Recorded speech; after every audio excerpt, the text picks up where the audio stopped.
45,000 years ago, in what is now southern France, a Neanderthal hunting party moves through a river valley in the pre-dawn cold. There are 7 of them for men, 2 women, 1 adolescent boy. They track a herd of reindeer that pass through during the night.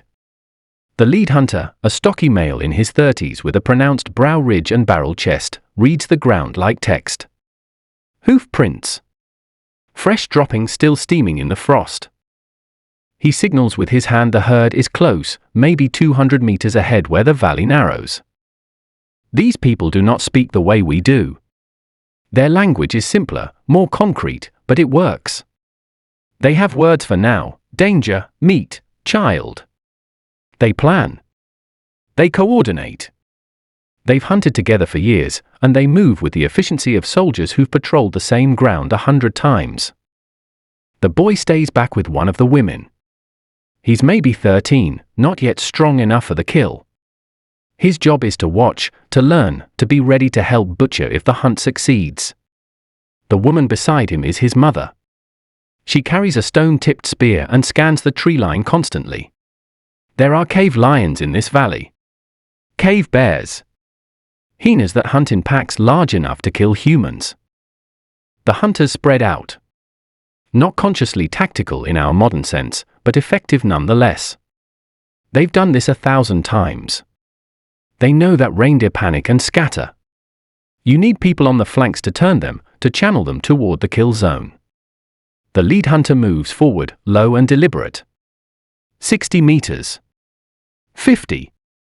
He can see them now through the morning mist, maybe 20 animals, grazing on exposed grass where the snow has melted. Then it happens fast. The reindeer catch the scent. The herd explodes into motion. The Neanderthals break into a run. Not a sprint, they can't catch a reindeer in a straight race. But they're persistent hunters. They'll chase these animals for hours if necessary, running them to exhaustion. The lead hunter focuses on a young doe that breaks left. 2 other hunters converge from the flanks, cutting off her escape route. She turns, stumbles in the loose screen near the riverbank. That's the moment. The lead hunter closes to within 10 meters and releases his spear. The throw is perfect, decades of practice distilled into one motion. The spear enters behind the shoulder, penetrating lung tissue. The doe staggers, tries to run, collapses after 30 meters. The other hunters close in with stone hand axes, finishing the job with brutal efficiency. This is survival. Not sport. Not ceremony. The meat from this animal will feed the group for 3 days, maybe 4 if they smoke and preserve it properly. In winter, in Ice Age Europe, that's the difference between living and dying. What's remarkable is that this exact sequence of events played out tens of thousands of times across Eurasia for roughly 300,000 years. Neanderthals were apex predators.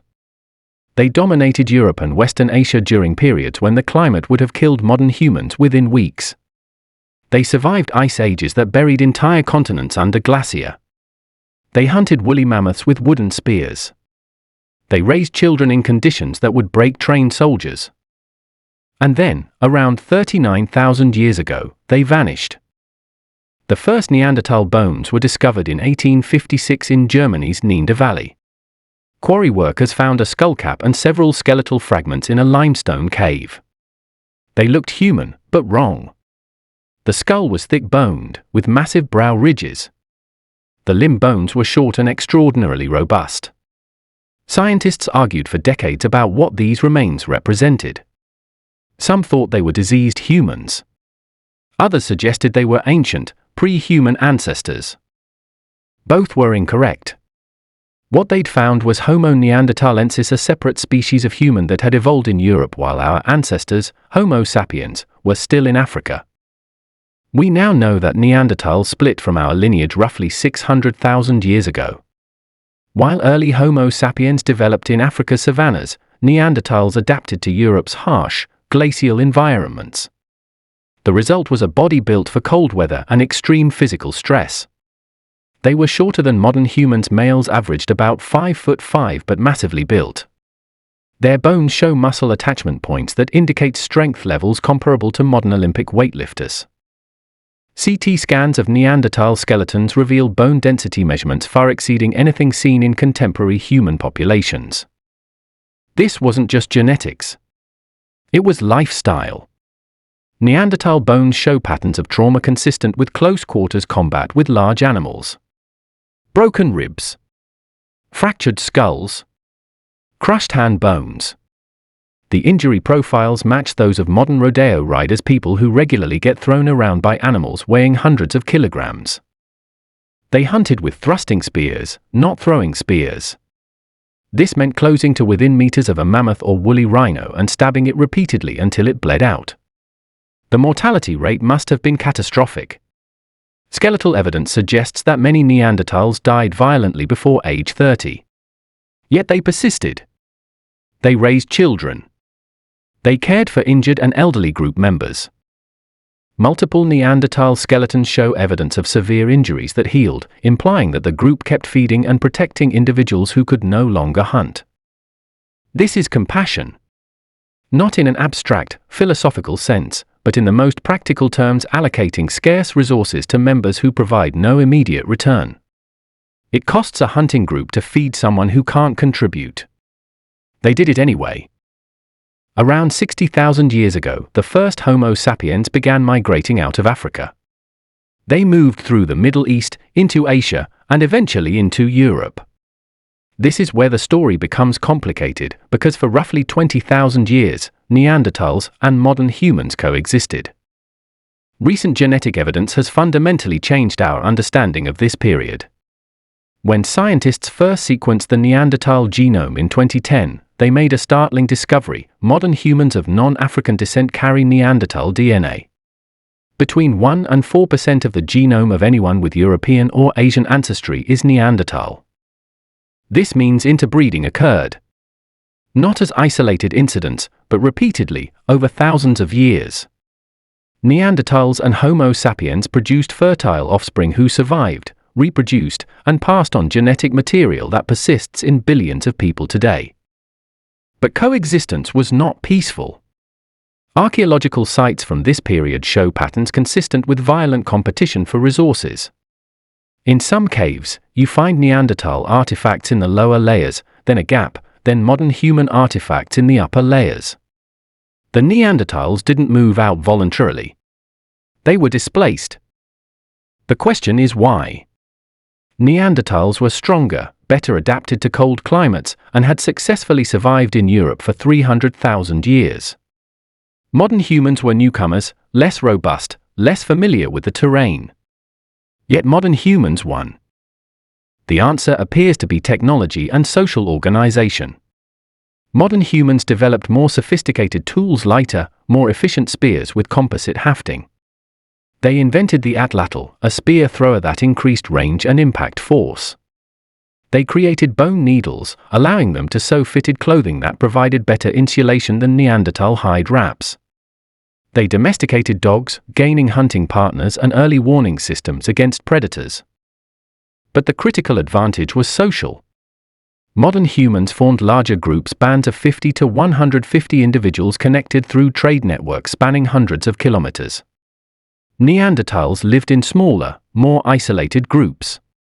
When resources became scarce, modern humans could call on allies. Neanderthals couldn't. This matters in practical terms. Imagine a drought year when game becomes scarce. A Neanderthal band of 15 people faces starvation with no backup. A modern human band of 30 people, connected to 5 other bands in the region, can trade, relocate, or consolidate resources. The Neanderthals' isolation became a fatal weakness. The final Neanderthal populations held out in southern Spain and Gibraltar until approximately 39,000 years ago. These were refugia, isolated pockets where small groups survived years after their species had vanished everywhere else.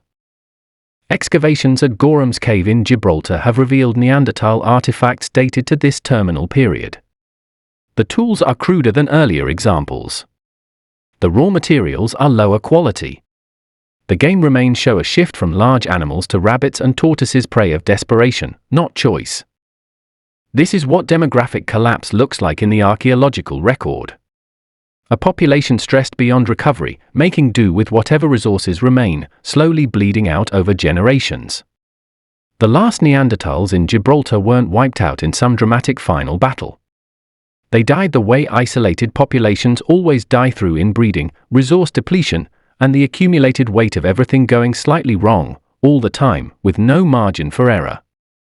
Somewhere in that cave, or one nearby, the last Neanderthal child was born. Maybe she survived to adulthood. Maybe she had children of her own. Maybe those children survived a few more generations. But at some point, the line ended. The last individual who carried a purely Neanderthal genome died, and the species ceased to exist as a distinct entity. Yet Neanderthals didn't completely vanish.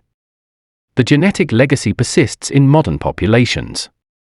Neanderthal genes influence immune system function, skin pigmentation, and even depression risk in contemporary humans. Some Neanderthal alleles helped modern humans adapt to Eurasian climates. Others cause problems: increased inflammation response, higher risk of certain autoimmune disorders. We are, quite literally, still living with the consequences of encounters that happened 50,000 years ago. Modern research has fundamentally revised our understanding of Neanderthal cognitive abilities. Early reconstructions portrayed them as brutish, barely sentient primitives. The evidence suggests otherwise. Neanderthals controlled fire. They built complex shelters using mammoth bones and hides. They created adhesives by heating birch bark to precise temperatures, a multi-step process requiring planning and temperature control. They crafted composite tools with wooden handles, stone blades, and hide bindings secured with tree resin glue. More significantly, they buried their dead. Multiple Neanderthal graves have been excavated across Europe and Western Asia. These aren't accidental burials. The bodies are positioned deliberately, sometimes with stone tools or animal bones placed nearby. This implies belief in something beyond immediate survival, whether ancestor veneration, spirituality, or simple respect for the deceased. Some Neanderthal sites contain pigments red ochre and manganese dioxide ground into powder. The purpose remains unclear. Decoration? Ritual? Practical marking? We don't know. But the behavior indicates abstract thought beyond immediate physical needs. They also created music. A 40,000-year-old bone flute was found at a Neanderthal site in Slovenia. It's made from a cave bear femur with precisely drilled holes. Analysis suggests it could produce for notes not complex, but intentional.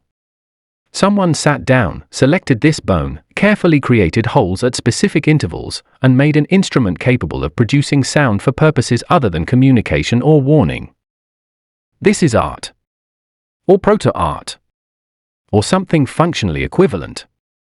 It represents mental capacity that goes beyond tool use and hunting. It represents a mind capable of creating something purely because it wanted to, not because survival demanded it. The question of language remains contentious.